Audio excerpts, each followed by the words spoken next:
Bro, minta tolong dijepit di sini. Sini. Turun ke pasangan. Ya. Kira berasa suara di kiri.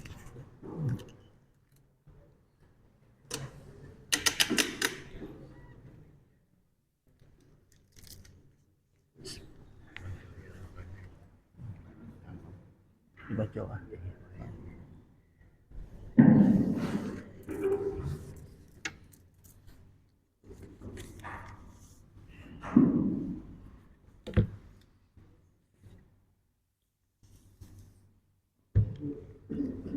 البدء إلى حضرة سيدنا رسول الله وآل سيدنا رسول الله لأنصار رسول الله المهاجرين ورسول الله وإلى آل سيدنا المهاجر إلى الله أحمد بن إسحاق إلى بكر القدم محمد بن علي بعد ثم إلى رهم المكي وصولهم وراهم خصوصا إلى أرواح جميع مشايخنا وجميع والدينا وجميع الأولياء له من هذه البلدة أن الله يتغشهم برحمته وأن الله يبني درجاتهم بالجنة وينفعنا بأسرارهم وأنوارهم وعلومهم ونفحاتهم بالدين والدنيا والآخرة.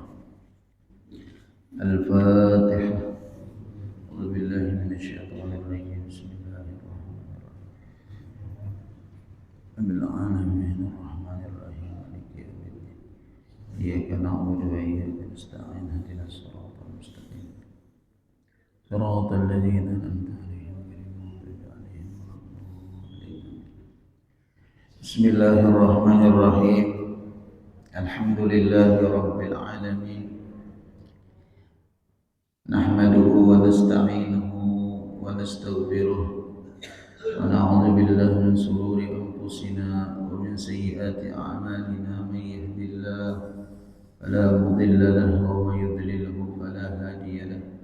أشهد أن لا إله إلا الله وحده لا شريك له وأشهد أن سيدنا محمدا عبده ورسوله.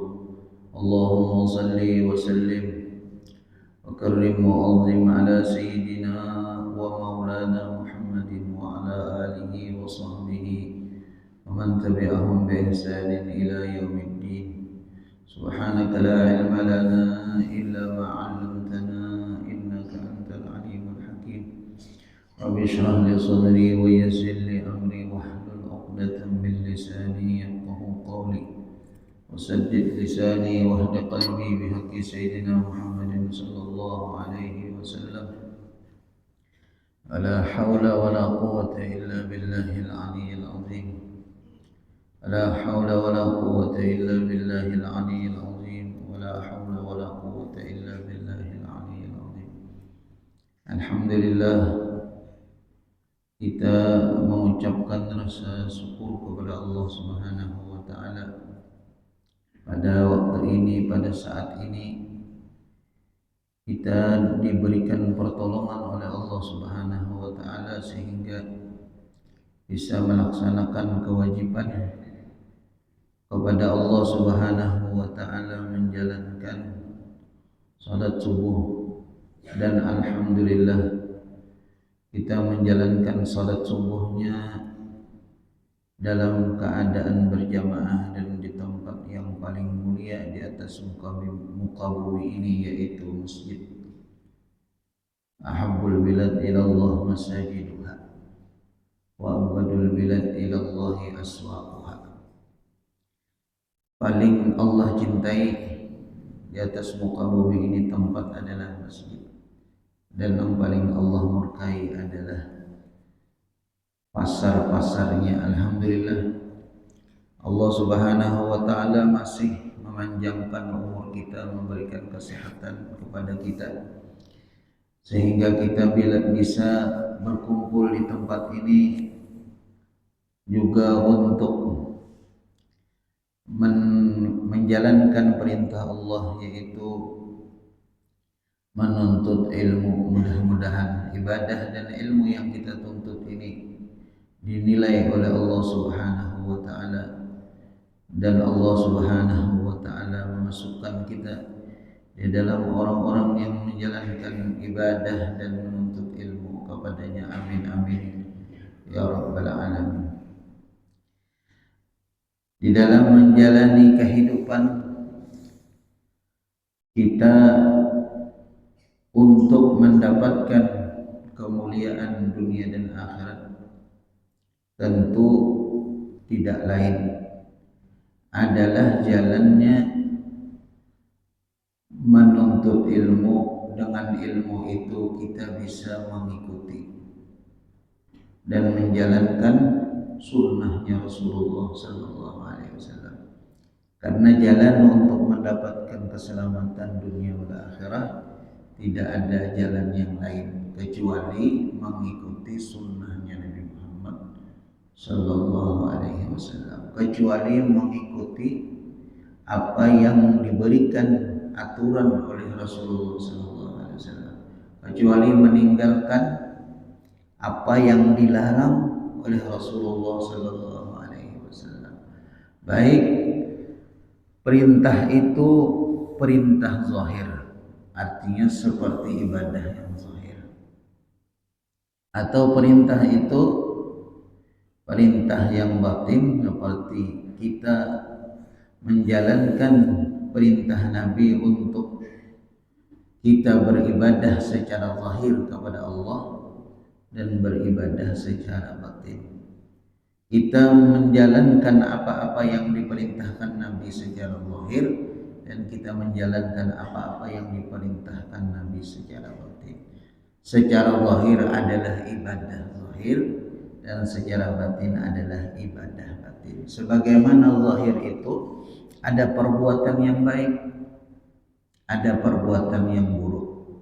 Seperti itulah batin hati kita itu ada mempunyai sifat yang baik dan ada mempunyai sifat yang buruk.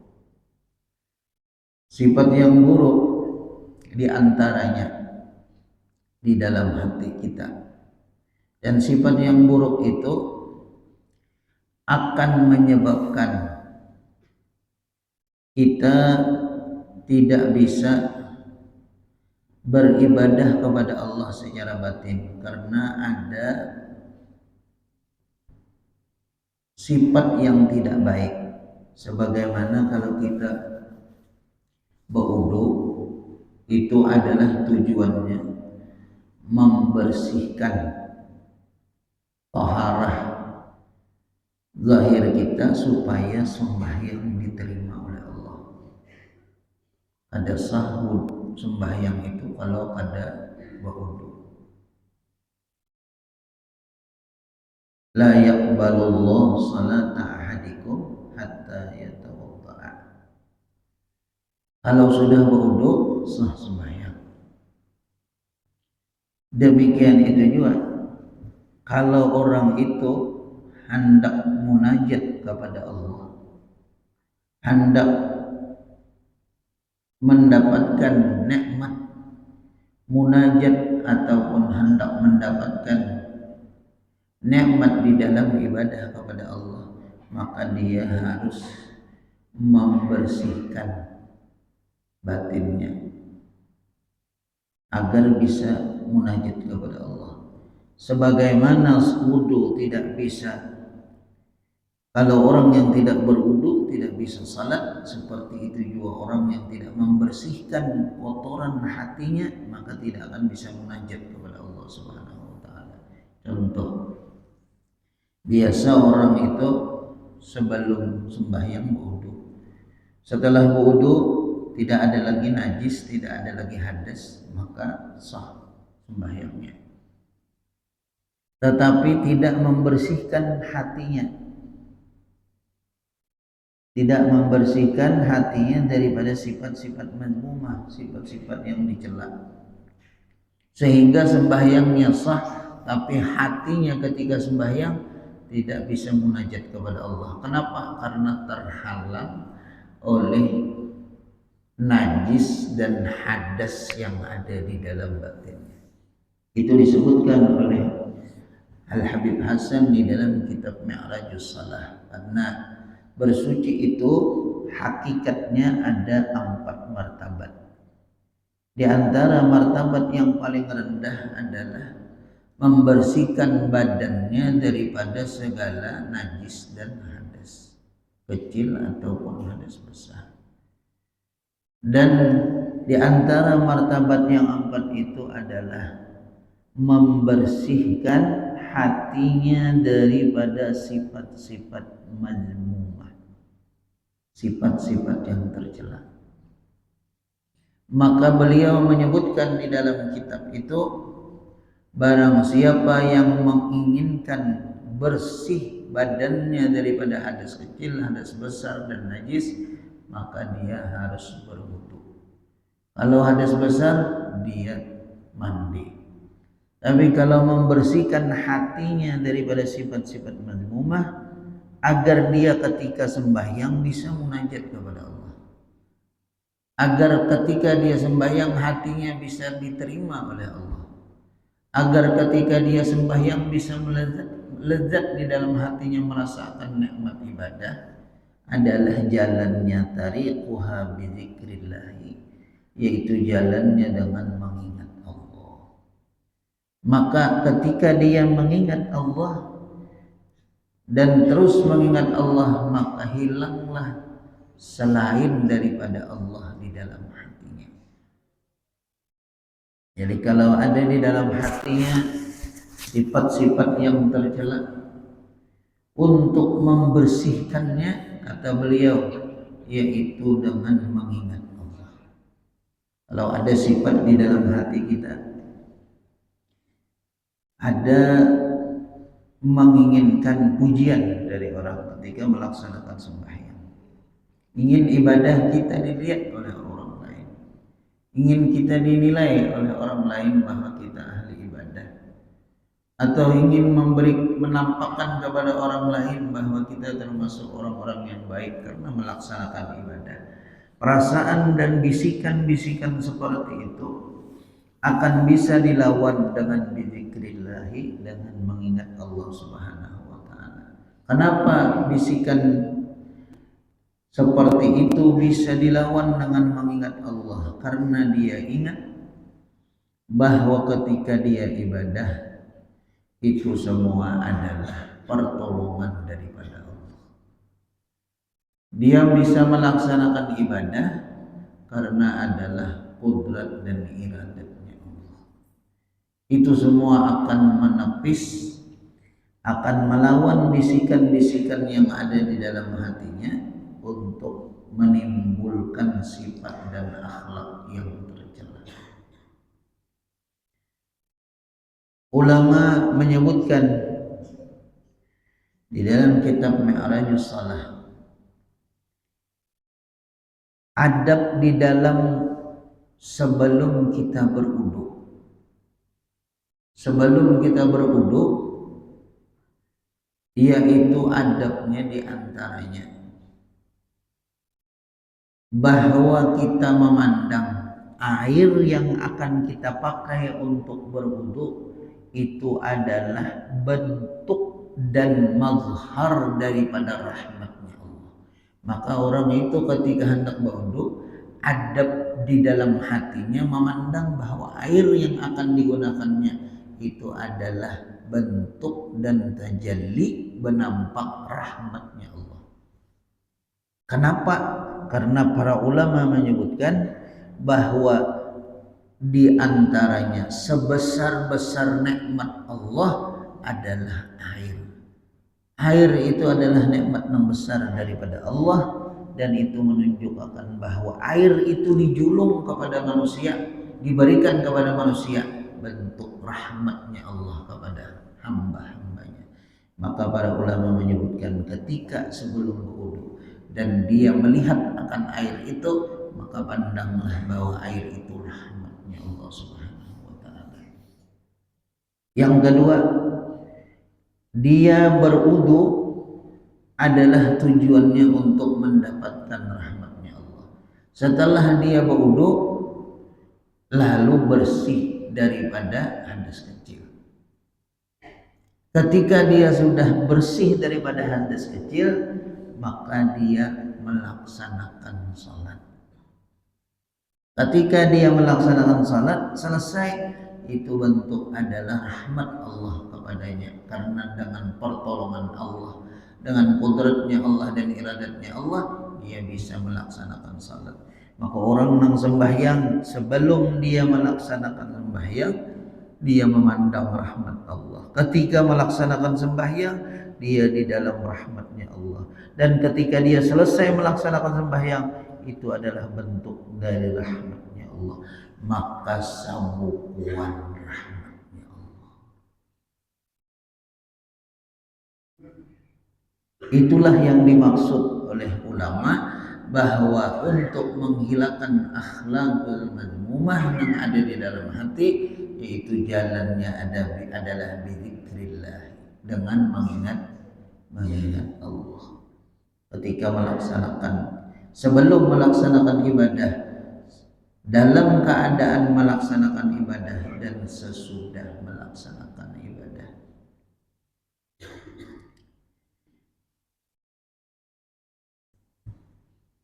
Itu disebutkan oleh Syekh Abdul Rahman Siddiq bin Muhammad Afif Al-Banjari di dalam kitab beliau Asrarus Salah. Karena kesempurnaan wudhu itu diantaranya adalah ketika berwudhu membersihkan hatinya daripada sifat-sifat madmumah dan membersihkan zahirnya daripada hadas kecil, hadas besar, najis. Itu adalah di antara yang diperintahkan oleh Rasulullah Sallallahu Alaihi Wasallam, bersuci secara zahir dan bersuci secara batin. Di antara sifat-sifat yang merusak kepada hati dan merusak kepada amal, karena sifatnya, kalau sifat dosa-dosa zahir itu akan merusak yang zahir. Apabila penyakit ataupun sesuatu dosa yang ada di dalam hati itu akan merusak batinnya. Kenapa seseorang itu dilarang mengerjakan dosa baik zahir ataupun batin? Karena bukan hanya orang yang ketika melaksanakan dosa itu, pada batasan ketika dia melaksanakan dosa dia akan masuk neraka, bukan itu saja. Tapi ketika dia melaksanakan dosa, di dalamnya ada kemurkaan Allah Subhanahu wa taala, dan itu lebih kita takuti daripada siksa yang akan diberikan karena sebab melaksanakan dosa.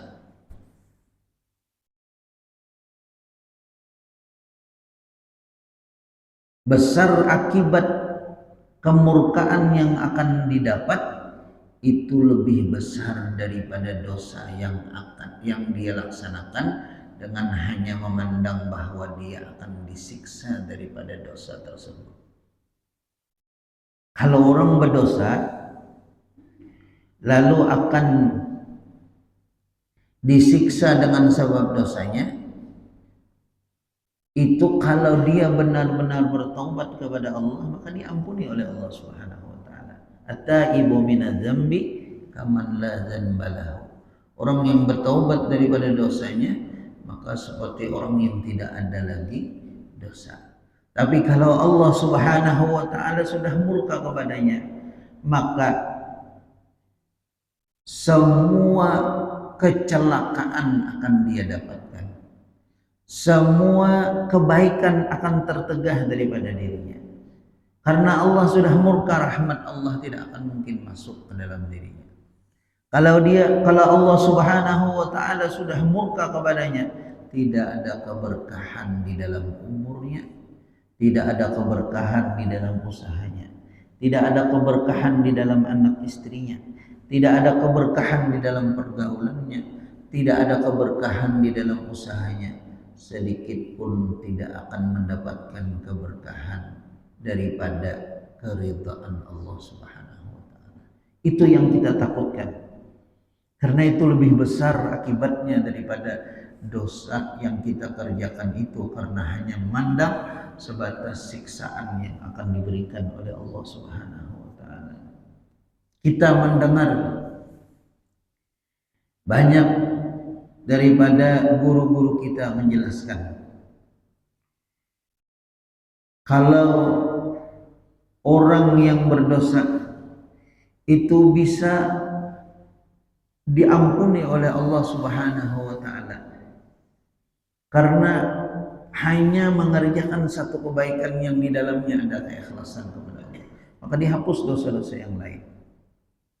Tetapi ketika seseorang itu sekalipun dia mengerjakan kebaikan yang begitu banyak, tapi dia memandang bahwa perbuatan itu adalah dengan sebab jerih payahnya, maka tidak diterima oleh Allah.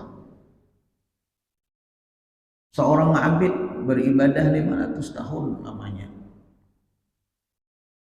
semalaman beribadah kepada Allah, siangnya puasa selama 500 tahun. Tidak sebentar 500 tahun. Kalau seumpamanya kita beribadah mulai lahir sampai wafat pun kadang mencapai 500 tahun umur. Ini abid. Lalu ketika dia di mahsyar dan ketika hendak dimasukkan ke dalam surga dan dia mengatakan bahwa dia dimasukkan Allah ke dalam surga karena ibadahnya yang dikerjakannya selama 500 tahun. Apa akhirnya? Maka kata Allah, masukkan dia ke dalam neraka. Ya Allah, ulun beribadah 500 tahun. Kenapa dimasukkan ke dalam neraka? Maka Allah menyebutkan, engkau masuk surga bukan karena ibadahmu, bukan karena jerih payahmu di dalam melaksanakan ibadah, tapi karena rahmatku, kata Allah. Jadi seseorang yang bisa lepas daripada siksa api neraka, seseorang bisa masuk ke dalam surganya Allah, itu adalah karena rahmatnya Allah, karena pertolongannya Allah, bukan karena ibadahnya, bukan karena dia orang yang baik lalu lepas daripada api neraka, bukan karena dia orang yang baik lalu bisa masuk ke dalam surga, tapi karena semata-mata rahmat daripada Allah Subhanahu wa taala. Kenapa? Karena kembali kepada perkataan kita yang awal tadi, kenapa seseorang masuk surga bukan karena amalnya? Karena orang itu ketika di dunia waktu beramal, dia bisa beribadah bukan karena usahanya, tapi semata-mata rahmatnya Allah. Maka rahmat itulah yang akan juga memasukkannya ke dalam surganya Allah Subhanahu wa taala. Mudah-mudahan itu tertanam di dalam hati kita, sehingga tidak ada lagi di dalam hati kita merasa bahwa ibadah yang kita kerjakan itu adalah karena jerih payah dan usaha kita, tapi kita memandang bahwa ibadah yang kita kerjakan adalah karena rahmat dan pertolongan Allah Subhanahu wa taala. Dan mudah-mudahan itu tidak berubah sedikit pun. Baik kita waktu beribadah, waktu itu beribadahnya gembira, waktu itu beribadahnya rajin, waktu itu beribadahnya senang, tetap tidak lupa bahwa ini adalah rahmatnya Allah. Waktu itu kita beribadah malas, sedikit tidak senang, tetap hati kita tidak berubah. Ini adalah kita beribadah sedikit, sekalipun sedikit, menunjukkan bahwa ini adalah rahmatnya Allah. Maka pandangan seorang hamba apabila seperti itu, sebelum, ketika melaksanakan ibadah dan sesudah melaksanakan ibadah, pandangannya rahmat Allah, maka tidak ada yang keluar dari mulutnya kecuali alhamdulillahi rabbil alamin. Segala puji bagi Allah yang menempatkan aku di dalam melaksanakan ibadah kepadanya.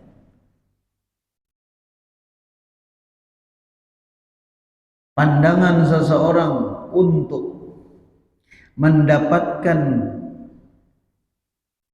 kegembiraan di dalam hatinya untuk melaksanakan ibadah.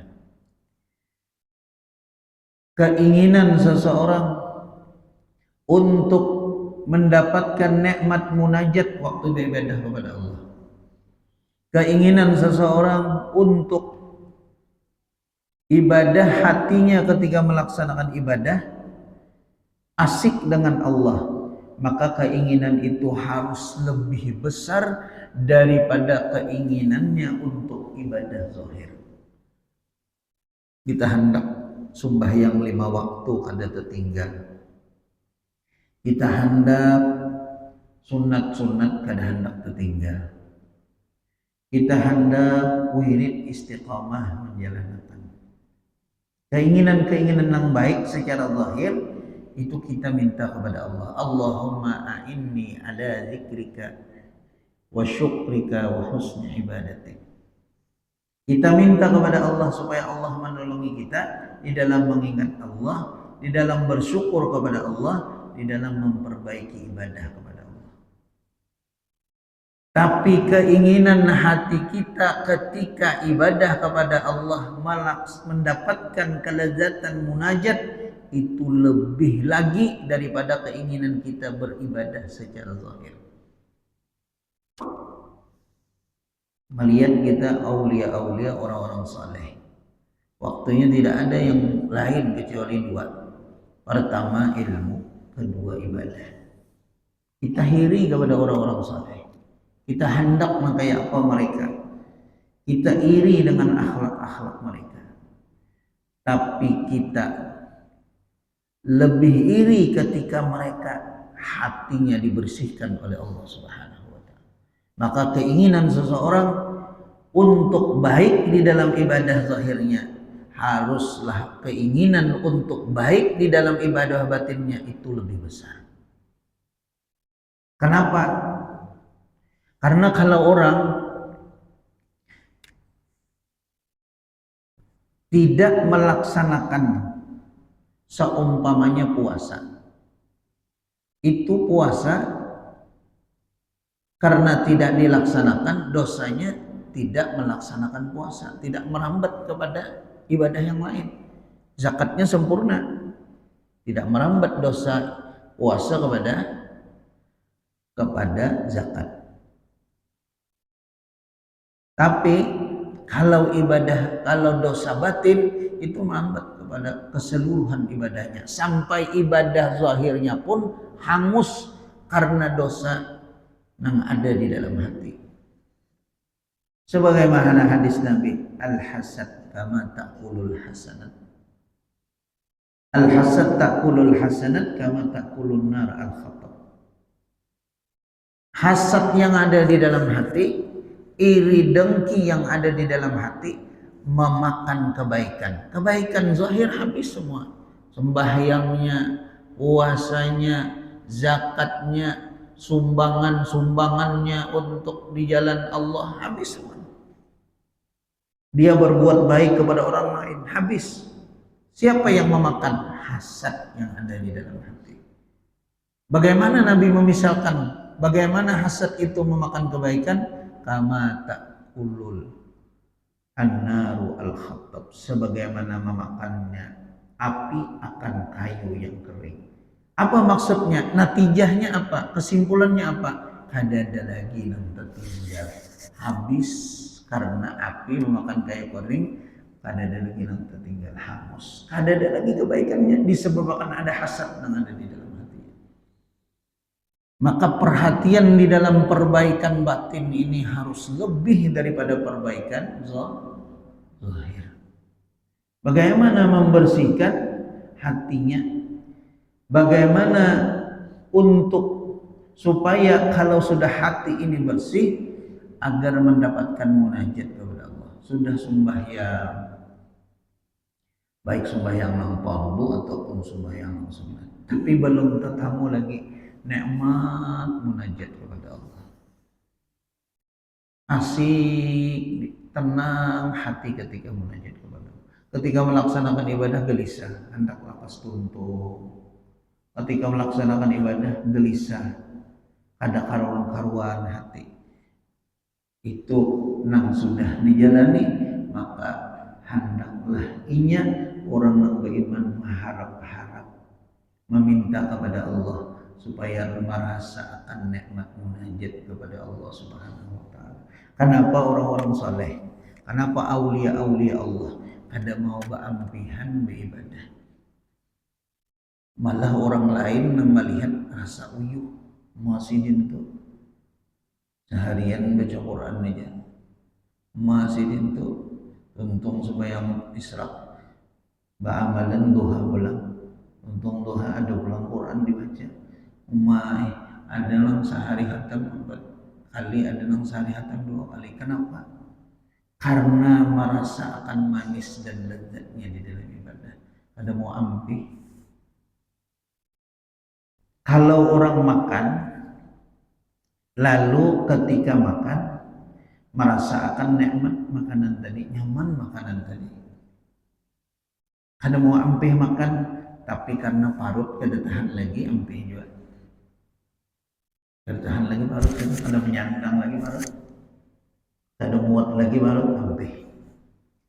Tapi bedanya dengan ibadah, ketika seseorang diberi oleh Allah nikmat dan lezatnya ibadah, maka kelezatan itu ditambah oleh Allah ketika dia menambah ibadah. Menambah lagi ibadah, ditambah lagi lezatnya. Menambahi lagi ibadah, ditambah lagi lezatnya.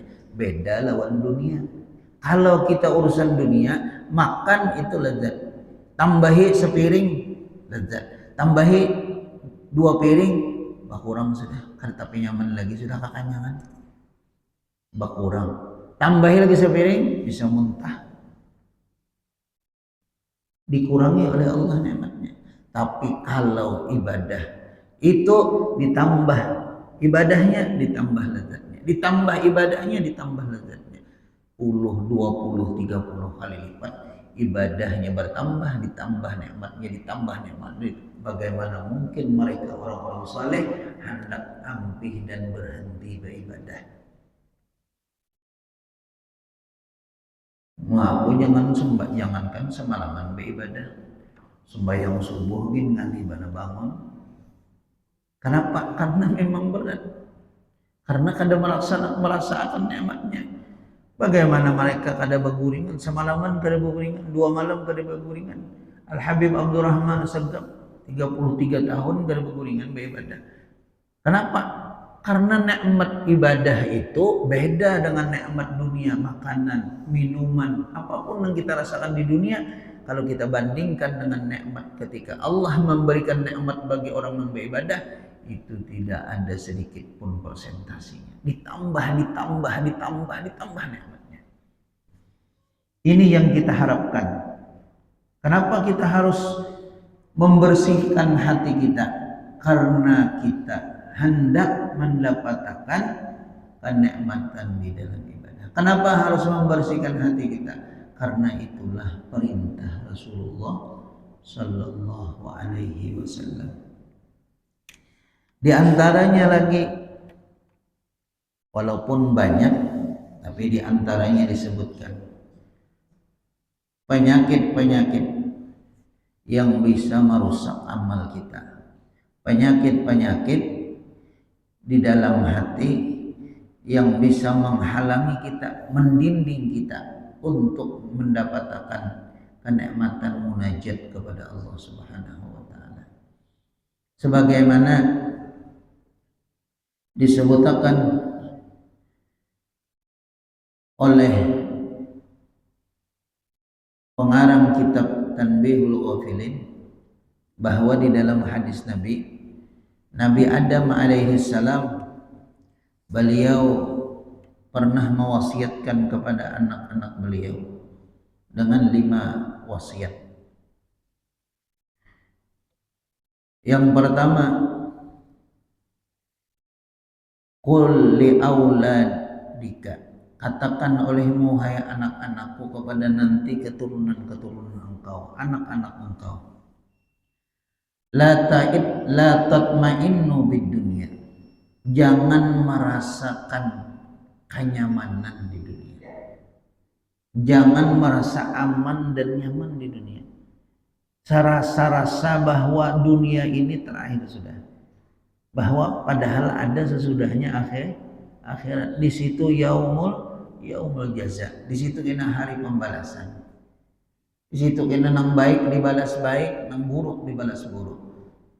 Karena kebanyakan manusia menganggap bahwa dunia adalah akhir, sehingga bahimatnya di dunia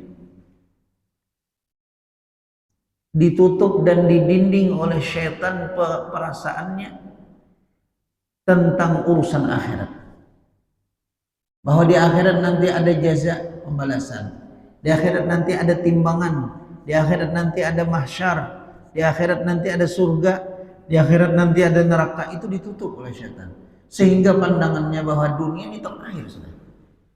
Maka dia bahimat untuk urusan dunia. Wala tatma'innu bidunya. Jangan merasa aman di dunia, jangan merasa tenang di dunia. Fa inni itma'nantu bil jannatil baqiyah. Kenapa ujian Nabi Adam mewasiati kepada cucu-cucu beliau? Kenapa? Karena aku ketika merasa aman sudah di surga, merasa kekal sudah dalam surga, merasa lepas sudah daripada apapun. Alam yarallahu minni, api Allah ada ridha aku, ujian Nabi Adam. Wa akhrijni minha, dan akhirnya Allah mengeluarkan aku daripada surga. Sekalipun di dalam surga sudah Nabi Adam, tetapi ada di situ larangan yang dilarang oleh Allah. Larangan itu lalu dilanggar oleh Nabi Adam. Kenapa Nabi Adam melanggar? Karena beliau merasa aman aja sudah. Aku sudah di surga juga, ada apa-apa. Akhirnya Allah keluarkan di dalam daripada surga. Yang kedua, wasiatnya Nabi Adam kepada anak-anak beliau, kullahum, katakan nanti kepada keturunan-keturunanmu, kita termasuk keturunannya Nabi Adam alaihissalam. Berarti wasiat ini sampai kepada kita dengan berkah Rasulullah sallallahu alaihi wasallam, karena ini adalah hadis Nabi. La ta'maluna bihawa nisaikum, janganlah kalian mengamalkan, menggawi dengan hawa nafsu daripada istri kalian. Apabila ada istrinya menyuruh dan meminta untuk menunaikan hawa nafsu istrinya, yang hawa nafsu itu melanggar syariat yang ditentukan oleh Nabi Muhammad, jangan diikuti, kata Nabi Adam. Ulun pokoknya bisi iPhone 17 pian mikirakan duitnya nanti apa kata sarapian ja. Nah, itu jangan diupati. Pokoknya ulun kada tahu urusan, mun kada bagalang kuning, kada tahu ulun pian ge apa kah. Seminggu kapian kada bulik, sebutang bulan kada bulik. Pokoknya cariakan.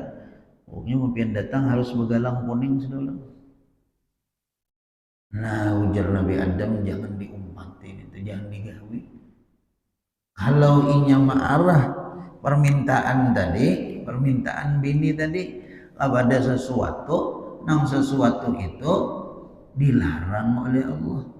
Karena memuasakan hawa nafsunya aja. Urusan kita mencari nang kayak apa, inya kadang mikirkan lagi. Nah itu jangan diumpati, jangan Nabi Adam. Fa inni amiltu bihawa imraati. Kenapa? Karena aku menggawi apa yang dikehendaki biniku. Nabi Adam sudah kada mau, Siti Hawa kehendakan, lalu marayu ulun Nabi Adam. Kita makan aja sudah. Ulun hendak bawa kol itu.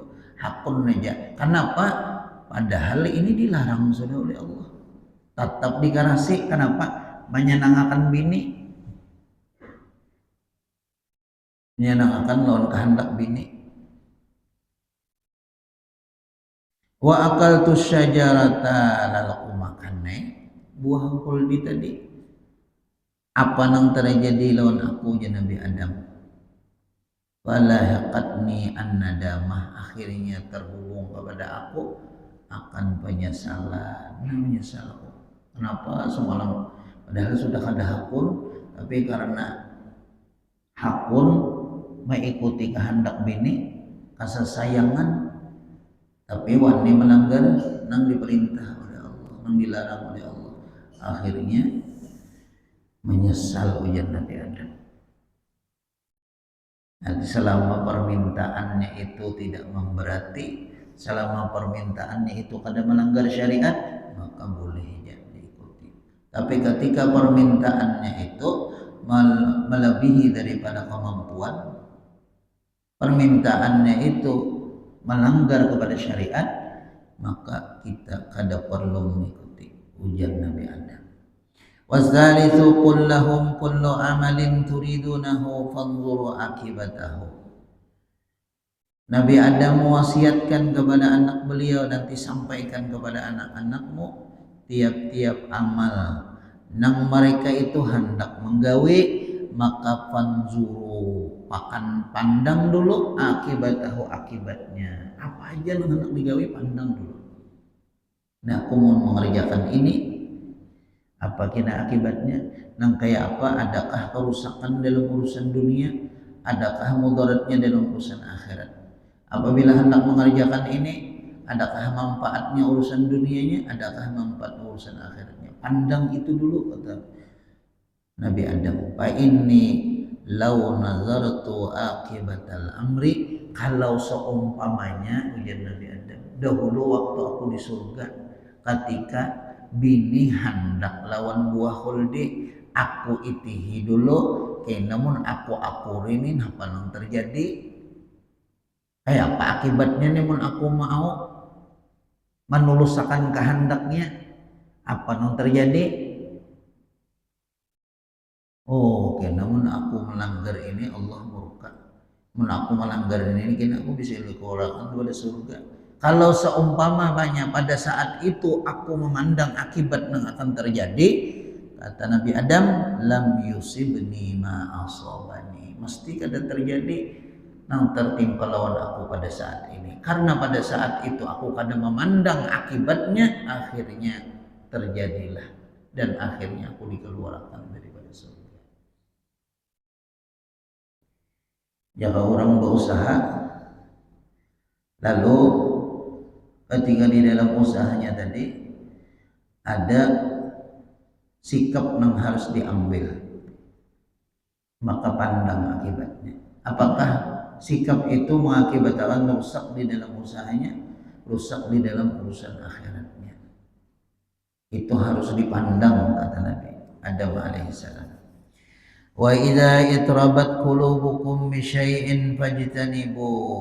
Apabila ada ragu-ragu, wasiat beliau yang keempat, di dalam hati kalian dengan sesuatu jauhi. Apabila ragu-ragu ada, apabila hendak digawe ragu-ragu, maka jauhi. Ragu-raguan ada timbul dalam hati, ini digawe, kenapa jadi ragu-ragu? Karena kada tahu ilmunya, seumpamanya kada tahu akibatnya, maka tinggalkan sekalipun menggiurkan, sekalipun kelihatannya menguntungkan, tapi keraguan-raguan ada di dalam hati, jangan dikerjakan, kata Nabi Adam. Fa inni hina akaltu minas syajarah ittaraba qalbi. Aku, ya Nabi Adam, ketika hendak memakan buah khuld itu, hati itu ragu-ragu. Makankah kada, makankah kada, makankah kada. Tapi falam arji', aku kada membulik, artinya aku kada meninggalkan. Tetap juga aku makan.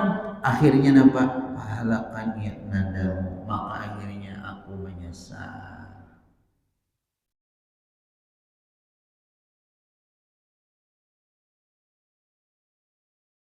Yang kelima, wasiatnya Nabi Adam alaihissalam, istasyiru fil umur. Apapun urusan, maka hendaknya kalian itu bermusyawarah. Apa aja? Ya urusan dalam keluarga lawan bini bermusyawarah. Kalau urusan bermasyarakat lawan masyarakat bermusyawarah. Apapun gawian minta pendapat. Contoh yang terjadi kepada Nabi Muhammad alaihi salam. Beliau ketika di Isra Mi'raj kemana musyawarahnya lawan Nabi Musa. Padahal Nabi Muhammad lebih mulia daripada Nabi Musa. Padahal Nabi Muhammad lebih tahu daripada Nabi Musa. Nabi Muhammad bisi umat, tahu bagaimana keadaan umat. Tapi apa yang terjadi? Nabi Muhammad tetap bermusyawarah juga dengan Nabi Musa. Minta pendapat kepada Nabi Musa. Ujian Nabi Musa, umat pian itu hal halus mesti Nabi lebih tahu umat sini. Tapi tetap minta pendapat kepada Nabi Musa. Apa aja urusan minta pendapat. Apa aja urusan bermusyawarah. Kata Nabi Adam, fa inni law syawaratul malaikah. Kalau pada waktu aku hendak memakan buah khuldi, lalu aku bermusyawarah lawan malaikat, ya apa menurut kamu? Maka apa menurut pian? Umpamanya aku pada saat itu bermusyawarah lawan malaikat, ujar Nabi Adam, lam yusibni ma asabani, mesti kada terjadi lawan aku kayak ini. Karena pada saat itu aku udah bermusyawarah lawan malaikat, langsung memakan aja.